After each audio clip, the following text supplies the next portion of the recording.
बिस्मिल्लाहिर्रहमानिर्रहीम। अस्सलाम वालेकुम। आज की ये वीडियो हमारी फ़ाइनल टर्म की प्रिपरेशन के हवाले से है।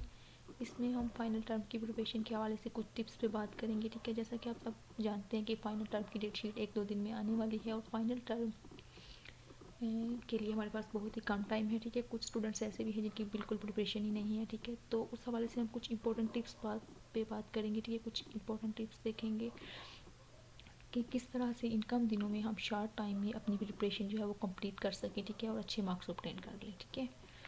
तो सबसे पहले जो टिप है वो है मेक शेड्यूल, ठीक है। आपने अपना स्केड्यूल बनाना है एक, ठीक है, जो मोस्ट इम्पोर्टेंट चीज़ है, ठीक है। इसको स्टूडेंट्स बहुत लाइटली लेते हैं, लेकिन ये आपकी मेन चीज़ होती है, ठीक है। अगर आप अपना स्केड्यूल नहीं बनाएंगे, आप यही नहीं सोचेंगे कि यही आपको नहीं पता होगा कि आपका कौन सा सब्जेक्ट वीक है, किसकी प्रिपरेशन आपने ज़्यादा करनी है, किसको कम टाइम देना है, किस सब्जेक्ट की तैयारी नहीं है, किसको पहले करना है, किसको बाद में करना है, किसको कितना प्रिपेयर करना है, किसके कितने लेक्चर्स आपके ज़्यादा अच्छे से प्रिपेयर हैं, किसका कितना आपका जो टॉपिक है वो रह गया है, कितने टॉपिक्स आपके रहते हैं, तो आप प्रिपरेशन नहीं कर सकेंगे, ठीक है। तो ये आपने किस तरीके से स्केड्यूल अपना बनाना है, पहले ये मैं आपको बताती हूँ।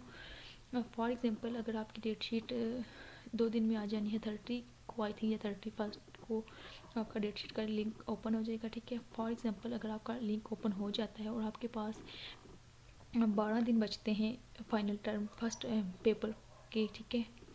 12 दिन बाद आपका फर्स्ट पेपर होना है, तो इन 12 दिनों में आपने क्या करना है। अगर आपके 6 सब्जेक्ट्स हैं तो आपने उन 6 सब्जेक्ट्स को डिवाइड करना है 12 दिनों में, ठीक है। और 2 डेज़ में आपने एक सब्जेक्ट को कवर करना है, ठीक है। उन 2 डेज़ में आपने क्या करना है, उस पूरे सब्जेक्ट को पे सर्च करनी है, ठीक है। उस पूरे सब्जेक्ट पे फॉर एग्जांपल अगर उसके 23 लेक्चर्स हैं तो आपने देखना है कि इन 23 लेक्चर्स में क्या आपने इसके कोई लेक्चर्स लिए हैं, 2 लेक्चर्स लिए हैं, 3 लेक्चर्स लिए हैं, फुल लेक्चर्स को प्रिपेयर पहले कर चुके हैं, कुछ सुना है या बिल्कुल आपने उसको रीड ही नहीं किया, कभी बुक खोली ही नहीं है, ठीक है। आपने अच्छे तरीके से पहले ये बात में देखना है, ठीक है। फॉर एग्जांपल, अगर आपने उसको बिल्कुल रीड ही नहीं किया या 2-3 लेक्चर्स लिए हैं या जो लिए हैं वो भी भूल गए, तो आपने क्या करना है, ठीक है। सबसे पहले आपने उसका मटेरियल कलेक्ट करना है, ठीक है। यूट्यूब से आपने जाना है, वहाँ पे आपने उसकी क्विज़ेज़ की वीडियोस देखनी है, ठीक है। क्विज़ेज़ मोस्टली सब्जेक्ट्स के स्टूडेंट्स आप देखते होंगे, जो स्टैट्स का सब्जेक्ट होता है या इस तरह के कुछ और सब्जेक्ट्स भी हैं, ठीक है, जिनके क्विज़ तकरीबन से मोस्टली आपके जो होते हैं वो रिपीट हो रहे होते हैं, ठीक है। कुछ सब्जेक्ट्स ऐसे भी हैं जिनके मोस्टली तो नहीं रिपीट होते, लेकिन 50% MCQs ऐसे होते हैं जो रिपीट होते हैं, ठीक है। तो आप क्विज़ेस की वीडियोस जितनी ज़्यादा हो सकें वो देखें, ठीक है। मोस्ट इंपॉर्टेंट और रिपीटेड जो MCQs होते हैं उनकी वीडियोस देखें, ठीक है। जितनी ज़्यादा आप वीडियोस देखेंगे उतनी ज़्यादा आपको इन्फॉर्मेशन मिलेगी, लेकिन साथ ये भी देखना है कि उनके जो आंसर हैं, ऐसे चैनल की वीडियोस देखें जिनके आंसर्स करेक्ट हों, ठीक है। ऐसा ना हो कि उनके आंसर्स जो है वो करेक्ट ना हो तो फिर आपको मसला होगा, ठीक है। वो आपने ये नहीं कि सारी की सारी की वीडियोस ले लें, ठीक है। कुछ इंपॉर्टेंट क्विज़ेस की वीडियोस आप लोगों ने रख लेनी है, या जो आपके फाइनल टर्म से पहले जो क्विज़ेस हुए होते हैं 1-2, उनकी वीडियोस आपने कलेक्ट कर लेनी है, ठीक है।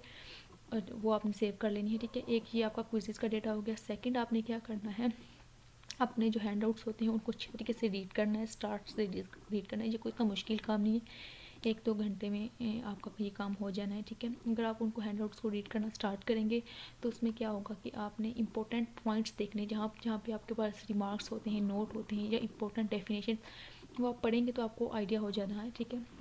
या फार्मूलाज होते हैं, कुछ इस तरह के जो इंपॉर्टेंट पॉइंट्स होते हैं उनको साथ साथ आपने हाईलाइट कर देना है वहीं पे अपने हैंडआउट्स पे, या आपने अलग से एक पेज पे नोट करते जाना है, ठीक है। इससे क्या होगा, जब आप दोबारा से अपने पेपर वाले दिन आप उसकी रिवीजन करेंगे तो पॉइंट्स आपको सिर्फ उन पॉइंट्स को पढ़ना पड़ेगा, आपको पूरे हैंडआउट्स नहीं पढ़ने पड़ेंगे, ठीक है। फिर आपके लिए बहुत आसानी होती है। आप जहाँ पे हैंडआउट्स को फुल रीड करते हैं, आपको घंटा लगता है, वहाँ आप घंटे में 3 दफ़ा सिर्फ उन इम्पोर्टेंट पॉइंट्स को रीड कर लेते हैं, ठीक है। तो ये बहुत एक इम्पॉर्टेंट चीज़ है, ठीक है। इसको आपने देख लेना है। सेकंड, आपने क्या करना है, अगर आप मैथ के स्टूडेंट्स हैं तो आप फार्मूलाज कलेक्ट करें, ठीक है। फार्मूला अगर आपको आता होगा तो आप इजीली फार्मूले से एक रिलेटेड MCQs बहुत पूछे जाते हैं, फार्मूले आते होंगे तो आप इजीली अपने क्वेश्चंस जो है वो सॉल्व कर लेते हैं। और आपने क्या करना है, अपने लेक्चर्स को देखना है, ठीक है। अगर 23 टॉपिक्स हैं तो उन 23 टॉपिक्स में से जो टॉपिक्स आपको ईजी लगते हैं, आपको लगता है कि ये आप कम टाइम में पढ़ सकते हैं, उन इम्पोर्टेंट टॉपिक्स को लेकर, या जिनकी वीडियोस आपको, जिनके लेक्चर्स ईजी लगते हैं, वो सिर्फ टॉपिक आप लोगों ने उनकी वीडियो सिर्फ देखनी है, ठीक है। वो टॉपिक्स अच्छे से प्रिपेयर कर लेने हैं, या जो मोस्ट इंपॉर्टेंट टॉपिक्स हैं, ठीक है, उनको आपने प्रिपेयर कर लेना है, क्योंकि उनमें से कुछ ना कुछ तो डेटा आना ही आना होता है ना, ठीक है। इंपॉर्टेंट वाले टॉपिक्स या जो इजी टॉपिक्स हैं उनको अच्छे तरीके से प्रिपेयर कर लें, ठीक है। उनमें से कुछ ना कुछ तो आएगा, वो आपने ज़रूर करना है। बाकी में से अगर आप उनको पूरा नहीं भी पढ़ते तो कुछ इंपॉर्टेंट पॉइंट्स उनके सिर्फ कर लें, ठीक है। और अपने जो इंपॉर्टेंट टॉपिक्स हैं या जिस टॉपिक का आपको डेटा नहीं मिल रहा, ठीक है, शॉर्ट लेक्चर्स का तो टाइम अब आपके पास वो भी नहीं है। अगर आप कर सकते हैं तो शॉर्ट लेक्चर्स कर लें, ज़्यादा अच्छा है। अगर शॉर्ट लेक्चर्स नहीं है तो आपने जो टॉपिक आपका है उसको आप यूट्यूब से सर्च करें।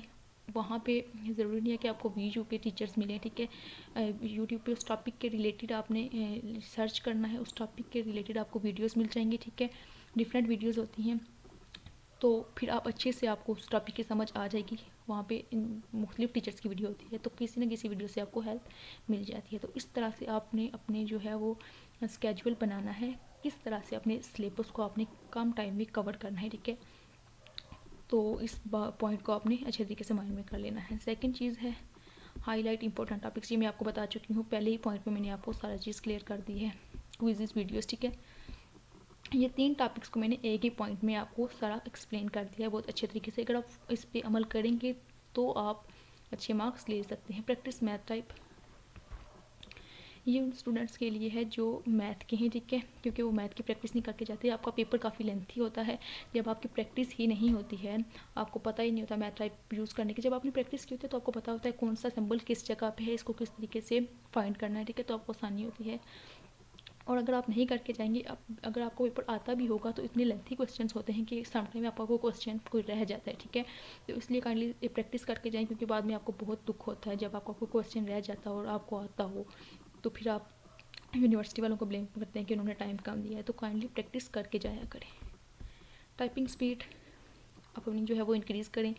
मोस्टली ये भी इशू उन्हीं स्टूडेंट्स को होता है जिनके मैथ के जिनके सब्जेक्ट्स होते हैं, ठीक है, क्योंकि क्वेश्चंस लेंथी होते हैं, उनकी प्रैक्टिस नहीं हुई, उन्होंने की होती मैथ टाइप की, तो टाइपिंग स्पीड उनकी बहुत स्लो होती है, तो इसलिए उनके क्वेश्चंस रह जाते हैं, ठीक है। तो ये कुछ इंपॉर्टेंट चीज़ें थी जो मैंने आपके साथ शेयर की हैं, मैं खुद भी इन पर फॉलो करती हूँ, ठीक है। तो अभी टाइम बहुत कम था, बहुत से स्टूडेंट्स ऐसे होते हैं जो लास्ट स्टेज में प्रिपरेशन करते हैं। आई होप कि ये वीडियो उनके लिए बहुत हेल्पफुल होगी। तो आप सबने बताना है कि आपको ये वीडियो कैसी लगी। अगर वीडियो अच्छी लगी हो तो लाइक कीजिएगा और मेरे चैनल को सब्सक्राइब कीजिएगा। मज़ीद इस तरह की हेल्पिंग वीडियोज़ मैं आपके साथ शेयर करती रहूँगी इंशाल्लाह। मिलते हैं नेक्स्ट वीडियो में, तब तक के लिए अल्लाह हाफिज़।